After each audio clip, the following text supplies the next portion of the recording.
फक्त प्रसाद अण्णा ओक आणि सईबाई तामनकरीन या आमच्या ग्रामपंचायत सदस्य आहेत. त्यांच्या उपस्थित आम्ही मृत्यूपत्र वाचतोय. काय समज तुम्हाला सांगतो ना, काही खरं नाही हो आयुष्याचं.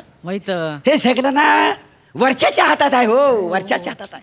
बघा ना, ओ बाप गेलाय आणि हे दोन भाव आपसापसात भांडतायत. याला तुम्हाला सांगतो ना की हे दुर्दैव देव विनाश सारखं झालेलं आहे.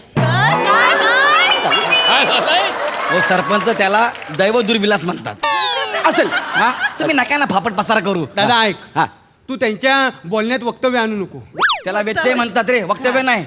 कळलं? काही असू दे. मी काय म्हणतो, हा माणूस कोण आहे? अरे मी सरपंच. होय, म्हणजे सरपंच आहे तर त्याला पंच मारण्याचा अधिकार आहे ना, तो दिला पाहिजे. बाय माझे काय हो, काय करूचा तुमचा बसता नो नो दिवस